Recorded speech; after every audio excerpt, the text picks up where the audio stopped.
Dear children, ഇന്ന് നമ്മൾ പഠിക്കാൻ പോകുന്ന ക്വസ്റ്റ്യൻ എക്സസൈസ് 13.1 7th ക്വസ്റ്റ്യൻ നോക്കാം. To find out the concentration of SO2 in air in part per million എന്ന് പറഞ്ഞാൽ അതിൻ്റെ ഷോർട്ട് ഫോമാണ് PPM. അത് അതിൻ്റെ യൂണിറ്റ് ആണ്. The data was collected four 30 localities in A certain city and presented below. 30 ലൊക്കാലിറ്റീസിലെ ഒരു സിറ്റിയിലെ ആണ് നമ്മളുടെ ഡേറ്റ തന്നിരിക്കുന്നത്. എങ്ങനെയാണ് തന്നിട്ടുള്ളത്? കോൺസെൻട്രേഷൻ ഓഫ് SO2, അതായത് കോൺസെൻട്രേഷൻ ഓഫ് SO2 ആണ് ഈ ക്ലാസ് ഇൻ്റർവൽ ആയിട്ട് തന്നിട്ടുള്ളത്. അതിൻ്റെ ഫ്രീക്വൻസിയാണ്. അത് എത്ര ഈ ലൊക്കാലിറ്റി 30 എത്ര പേർക്ക് ഉണ്ട് എന്നുള്ളതാണ് ഫ്രീക്വൻസിയിൽ തന്നിട്ടുള്ളത്.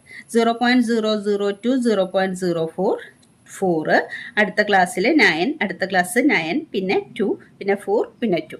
ഇങ്ങനെയാണ് ഫ്രീക്വൻസി തന്നിട്ടുള്ളത്. നമുക്കിത് ഏത് മെത്തേഡിൽ വേണമെങ്കിലും ചെയ്യാം. ഞാൻ വലിയ കോളൊക്കെ വരച്ചത് നമുക്ക് സ്റ്റെപ്പ് ഡിവിയേഷനോ അസ്യൂംഡ് മീൻ മെത്തേഡോ ഏതെങ്കിലും ചെയ്യാമെന്ന് വിചാരിച്ചിട്ടാണ്. പക്ഷേ ഇത് നോക്കുമ്പോൾ വാല്യൂസ് ചെറുതാണ്.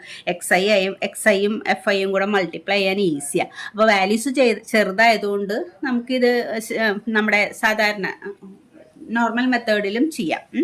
ഫ്രീക്വൻസി ഡയറക്റ്റ് മെത്തേഡ് ഇല്ലേ, നമ്മുടെ ഡയറക്റ്റ് മെത്തേഡ് നോർമലായിട്ടുള്ള മീൻ കാണാനുള്ള മെത്തേഡിലും ചെയ്യാം. അപ്പോൾ അതുകൊണ്ട് പിന്നെ നമ്മൾ ബാക്കിയുള്ളത് ചെയ്യേണ്ട ആ മെത്തേഡിൽ ചെയ്യാമെന്ന് വിചാരിച്ചു. ആ മെത്തേഡിൽ നമ്മൾ ചെയ്ത ക്വസ്റ്റ്യൻസ് കുറവാണ്. അപ്പം കൂടുതലും നമ്മൾ സ്റ്റെപ്പ് ഡീവിയേഷനിലും അസ്യൂംഡ് മീനിലും ചെയ്തിട്ടുള്ളത്. അപ്പോൾ അതുകൊണ്ട് ഇത് അതിൽ ചെയ്യാം. ചെറിയ വാല്യൂസ് അല്ലേ. അപ്പോൾ നോക്കിയേ, 0.00 യും ഈ രണ്ട് ക്ലാസ്സിൻ്റെ അപ്പർ ലിമിറ്റും ലോവർ ലിമിറ്റും കൂടെ സം ചെയ്ത് എന്താ കിട്ടുക? സം ചെയ്ത മറ്റത് 0 അല്ലേ, 0.00യും ഏത് സം ചെയ്യണം? 0.00യും 0.04 സം ചെയ്ത 0.04 ആവും. അതിൻ്റെ ഹാഫ്, അപ്പോൾ 0.02. അപ്പോൾ നമ്മൾ അപ്പർ ലിമിറ്റും ലോവർ ലിമിറ്റും സം ചെയ്ത് ബൈ 2 ആണ് XI. നമ്മൾ ഇത്ര ക്വസ്റ്റ്യൻസ് ഒക്കെ ചെയ്തതല്ലേ, ഓക്കെ അല്ലേ? അപ്പോൾ 0.02. ഇതിൻ്റെ അപ്പർ ലിമിറ്റും ലോവർ ലിമിറ്റും കൂടെ സം ചെയ്യുമ്പോൾ 0.12 എന്നാണ് കിട്ടുക. 0.12 കിട്ടും. അപ്പോൾ അതിൻ്റെ ഹാഫ് 0.06. ഇങ്ങനെയല്ലേ വരെ രണ്ടും കൂടെ സം ചെയ്യുമ്പോൾ 0.12 എന്നാണ് കിട്ടുക. അതിൻ്റെ ഹാഫ് എന്ന് പറഞ്ഞാൽ 0.6 അങ്ങനെയാണ് കിട്ടുക. സോറി, 0.6 അല്ല, 0.06. സോറി കേട്ടോ. 0. അതെങ്ങനെ കിട്ടണമെന്ന് വെച്ചാൽ 0.12നെ 2 കൊണ്ട് ഡിവൈഡ് ചെയ്യല്ലേ. അപ്പോൾ 0 ഡെസിമൽ ടു 1, ഡെസിമൽ കഴിഞ്ഞിട്ടുള്ള 1 അല്ലേ എടുത്തിട്ടുള്ളത്. ആ 1ൽ 2 പോവാത്തതുകൊണ്ട് 0 ഇടണം. പിന്നെ വേണം 12 കൺസിഡർ ചെയ്യാൻ. That is equal to 0.06. അങ്ങനെയാണ് അത് വരുന്നത്. 0.12നെ 2 കൊണ്ട് ഡിവൈഡ് ചെയ്യുമ്പോൾ 0.06. അപ്പോൾ അതാണ് അടുത്ത ക്ലാസ്സിൻ്റെ മിഡ് വാല്യൂ. പിന്നെ നെക്സ്റ്റ് ഇതിൻ്റെ മിഡ് വാല്യൂ എത്ര വരും? 0.08ഉം 12ഉം. 12 അല്ലേ വരുന്നത്, 12 അല്ല 12. അതിൻ്റെ ഹാഫ് എത്ര വരിക നമുക്ക്? ഇതിൻ്റെ മിഡിൽ വാല്യൂ 0.10 വരും. അടുത്തതോ ഇതിൻ്റെ മിഡിൽ വാല്യൂ 0.14 വരും. 12ൻ്റെ 16ഉം 14 വരും. ഇത് 16ഉം 20 ആണ് അല്ലേ. അപ്പോൾ 0.18 വരും. ഇവിടെ 20യും 24ഉം ആണ്. അപ്പോൾ 0.22 വരും. അതാണ് അതിൻ്റെ XI കിട്ടുക. XI കിട്ടി, മിഡ് വാല്യൂ കിട്ടി. ഇനി നമുക്ക് FIXI കാണണം. FIXI എന്ന് പറഞ്ഞാൽ ഫ്രീക്വൻസിയും XIയും കൂടെ മൾട്ടിപ്ലൈ ചെയ്യണം. അപ്പോൾ 4 × 0.02 എന്ന് പറഞ്ഞാൽ എത്ര കിട്ടുക? 0.08. 9 × 0.06. 9 × 4 എന്ന് പറഞ്ഞാൽ 54 ആണ്. അപ്പോൾ 2 ഡെസിമൽ നിൽക്കുമ്പോൾ 0.54.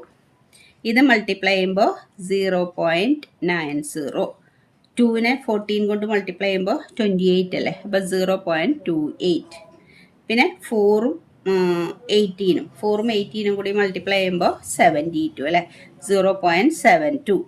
22ഉം 2ഉം കൂടെ മൾട്ടിപ്ലൈ ചെയ്യുമ്പോൾ എത്ര കിട്ടുക? 0.44. ഇനി FIXIയുടെ സം എടുക്കണം. അതെല്ലാം കൂടെ സം ചെയ്യുമ്പോൾ നമുക്ക് എത്ര കിട്ടുക നോക്കാം. സം ചെയ്താൽ ഇതെല്ലാം കൂടെ സം ചെയ്യുമ്പോൾ 26 റിമൈൻഡർ 2ഉം സം ചെയ്യുമ്പോൾ 29 അല്ലേ. 29. അപ്പോൾ 2.96 ആണ് സിഗ്മ FIXI. സിഗ്മ FIXI എന്ന് പറഞ്ഞാൽ FIXIകളുടെ സം. ഇതെല്ലാം കൂടെ സം ചെയ്യുമ്പോൾ നമുക്ക് കിട്ടി 2.96 എന്ന് കിട്ടി. അപ്പോൾ mean is equal to direct മെത്തേഡിൽ ഫോർമുല എന്താ? Sigma FIXI divided by sigma FI. Simple മെത്തേഡാണ്, ഡയറക്റ്റ് മെത്തേഡ്. അപ്പോൾ ഈ സിഗ്മ എഫ് ഐ എന്താണ്? ഫ്രീക്വൻസികളുടെ സം. ഇതിവിടെ തന്നിട്ടുണ്ട് 30 ലൊക്കാലിറ്റി, അല്ലെങ്കിൽ ഇത് സം ചെയ്താൽ 30 തന്നെ കിട്ടുക. Sigma F I is equal to 30. Sigma F I 30 ആണ്. Sigma F I X I 2.96. അപ്പോൾ 2.96 ഡിവൈഡഡ് ബൈ 30. 2.96നെ 30 കൊണ്ട് ഡിവൈഡ് ചെയ്യണം. നമുക്ക് ഡിവൈഡ് ചെയ്ത് നോക്കാം. 2.96 ഡിവൈഡഡ് ബൈ 30. അപ്പോൾ എങ്ങനെയാണ് ഡിവൈഡ് ചെയ്യുക? അതെന്താ ഡിവൈഡ് ചെയ്യണമെന്ന് വെച്ചാൽ നിങ്ങൾ തെറ്റിക്കരുത്. 30 2ൽ പോയില്ല. അപ്പോൾ നമ്മൾ 0 2. അപ്പോൾ ഈ 2 ഇതും കൂടി എടുത്തപ്പോൾ 29 ആയി. 0 ഇട്ടിട്ട് ഡെസിമൽ ഇട്ടു. ഡെസിമൽ കഴിഞ്ഞുള്ള 9 എടുത്തോണ്ട് ഇനി 29ലും 30 പോയില്ല. 30നേക്കാളും ചെറിയ നമ്പറാണ്. അപ്പോൾ വീണ്ടും 0 ഇടണം. എന്നിട്ട് നമ്മൾ എന്ത് കൺസിഡർ ചെയ്യണം? 296 കൺസിഡർ ചെയ്യണം. 296ൽ 9 ടൈംസ് 30 പോവും അല്ലേ? 9 × 3 27 അല്ലേ? 270 എന്ന് വരും. അപ്പോൾ എത്ര റിമൈൻഡർ വരിക? 26. വീണ്ടും 0 ഇട്ടു. 260ൽ 8 ടൈംസ് പോവും. 8 × 3 24 അല്ലേ? റിമൈൻഡർ 20. വീണ്ടും 0 ഇട്ടു. അപ്പോൾ എത്ര ടൈം പോവും? 6 ടൈംസ് പോവും. 180. വീണ്ടും 2 അല്ലേ? 20. വീണ്ടും 200 തന്നെ വരുന്നത്. അപ്പം നമ്മൾ നിർത്തിയിട്ട് 3 ഡിജിറ്റ് മതി. അപ്പം നമുക്ക് എത്ര കിട്ടുക? 0.0986. അതിനെ നമ്മൾ അപ്രോക്സിമേറ്റ് ആയിട്ട് 2 ഡിജിറ്റിനെ അപ്രോക്സിമേറ്റ് ചെയ്ത് എഴുതിയാൽ മതി. 0.099 എന്താണ്? PPM. ഇതാണ് എന്താണ് fine mean concentration of SO2 in air. അത്രയും ലൊക്കാലിറ്റിയിലുള്ള അവരുടെ മീൻ കോൺസെൻട്രേഷൻ ഓഫ് SO2 0.0. ഈ 6 നമ്മൾ ഒഴിവാക്കിയിട്ട് 5 കൂടുതലായതുകൊണ്ട് ഈ 8നെ നമ്മൾ 9 ആയിട്ട് എടുത്തു. അപ്പോൾ 2 ഡിജിറ്റ് എടുത്തോളൂ ഇതിലത്തെ. അപ്പോൾ ടോട്ടൽ നോക്കുമ്പോൾ ഡെസിമൽ കഴിഞ്ഞ് 3 ഡിജിറ്റ് ഉണ്ട്. അപ്പോൾ 0.99 എന്നെടുത്തു. അപ്പോൾ മനസ്സിലായെന്ന് വിചാരിക്കുന്നു. Okay children, thank you.